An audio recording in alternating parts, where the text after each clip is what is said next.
Hello, hello, hello. I'm 25 and invested. Welcome back. This is the bi-weekly updates. Last week was a dividend update. This week is just a regular portfolio update. And just like everybody else in existence right now, I'm hitting all-time highs. The account now is at a combined total of $121,500. So that is between myself and my wife. I cannot show my wife's account right now. This is kind of last minute. I was just doing a little side work as a mason all day. So I'm, but I literally came in. I'm still I'm super dusty. So I gotta actually make this reasonably quick. The account is at an all-time high. Everything's at all-time highs.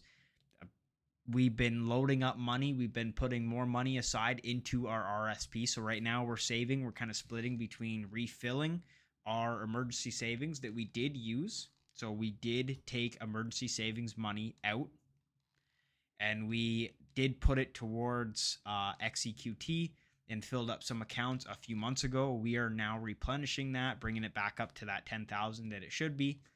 My wife and I are also saving for a vacation, but we're going to start saving for a vacation after the emergency fund is up. But we're also putting money into our RSP.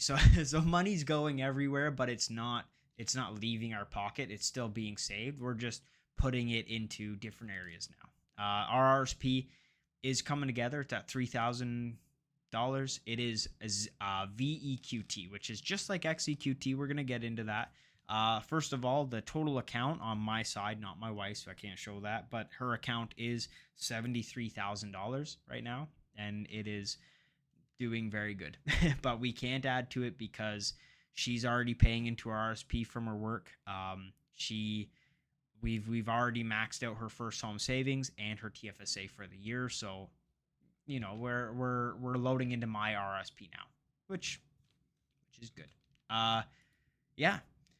We're up 45% all time in this account. The way that it breaks down is right here. We're not going to show the crypto accounts of dollars, so we're not going to show that. But as you can see, we are looking at a 53, almost 54% gain in my Tfsa. That is the highest it's ever been. So let's go into that first. So just my Tfsa over the past week is up 1.25%.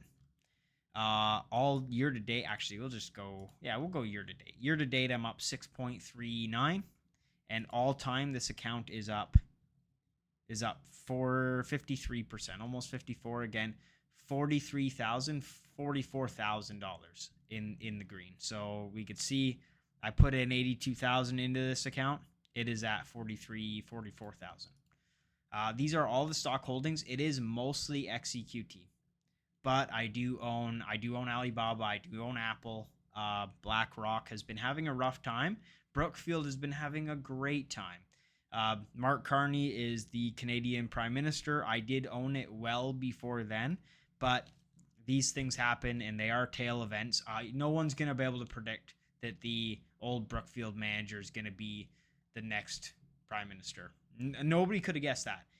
So it is absolutely luck that I own Brookfield back when it was a value play, and I can only attribute that to luck. No one's going to be able to decide that. Maybe back then you could have bought it for the same reason I did, but buying it now when it's so expensive, it's just such a toss-up, But I'm happy I got into it when I did. Again, absolutely luck.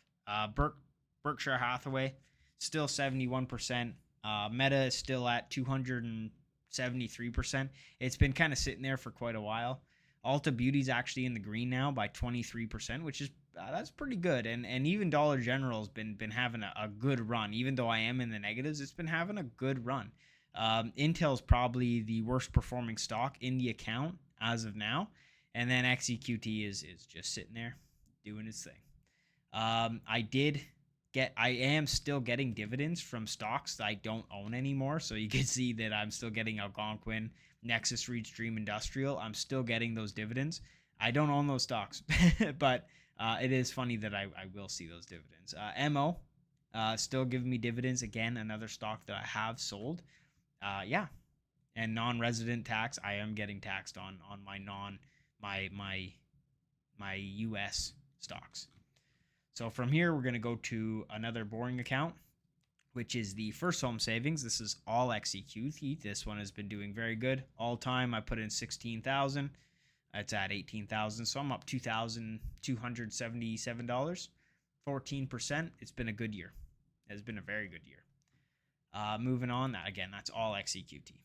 Moving on to my RRSP, which is not XEQT. This is all VEQT, which is basically just like XEQT. The whole reason it is owned by Vanguard, it has slightly different holdings in slightly different areas of the world.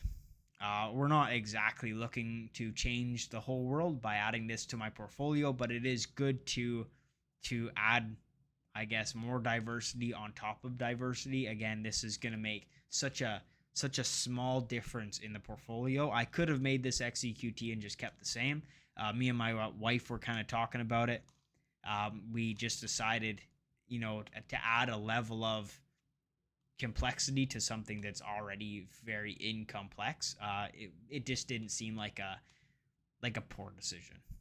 And if it's not a poor decision, it must have been a good decision. So that's why you see VEQT there. And only VEQT. It does pay quite a lot less dividend than XEQT as well, but the total return is very much the same. We're going to look at my non-registered. I don't know why that TFSA is there. Oh, wait, yeah, actually, it does make sense. Don't mind me. The non-registered account, which has been doing good, by the way. It's actually in the green again, which I guess the most it's been in the green was 3 or 4%. The most it was in the negatives was like minus 17%. I did add a little bit of money to it, $50. I will be adding another 50, but I'm not adding any, probably not for another 4 months. I won't be adding any new positions here. I'm not getting access by adding a margin account. Thank you very much. You can see that Game On Technologies, FOBI is not even listed anymore. This is going to be gone. A lot of these stocks need to go. That I guess Wealthsimple doesn't. Yeah, look, it's got nothing. So Wealthsimple doesn't delete it right away, and I don't understand why. But eventually that'll disappear, and it'll just be the stock holdings that I actually have. XEQT's in here. There's a good reason for that. Anytime I make money on any social media, this is where that goes. So if you want to keep track of how much money I make for doing this, then I'd like to share that with you guys. I will actually, if I do end up making money from this channel, I'd like to publicly disclose that. I think it would be very, very cool for both myself and you guys to know what ad revenue actually looks like. But in order to get that, I need like 1,000 people to put my video on repeat for an entire day, which is pretty unlikely. SYF still here. Actually, every stock in this portfolio is still here from last time. Every 3 months, I do change up what's in this. Not change up, but I do reevaluate to the stock pick list that I'm taking this from. Kind of like the little book that meets the market, but a different formula. So this is just the deep value acquires multiple formula, which is formulaic investing. I do believe in set rules to investing. If you are going to go the route of an active stock picker, I think taking as much of the human element as you can out of it is beneficial, and that's what I'm trying to do here, to see at least show what it looks like in practice. Now, typically you're supposed to have 20 of the stocks on the list, not 4, but until we get there, it'll be $200 each position. And then as the account grows, I will be adjusting the size of each new position. As I get rid of old positions, they will become appropriate size for the account. Basically an equal weighted portfolio at the time, and then letting it play out over 3 months. It's going to be a lot to manage. I understand that, but that's the way that I want to go. I think that it is super cool to actually put formulas like this in practice, but it eventually will be a very large sum of money. So I hope that you guys understand what I'm trying to do and can appreciate that. That's it. That's all. Things keep rolling, keep on keeping on. Life's been good here. We've been saving lots. We've been working very hard. I've been doing side jobs. I've been working on weekends, and that has allowed me to make money for groceries and for eating out. And then the money that I make during my week job is money that I can save, which I'm also pulling overtime hours there. So like don't think that having this money is an easy feat. My wife and I are working very hard for it. She does nights at the hospital. I do 10-hour days. Most days I'd say between 9 and 10 hour days in the sun.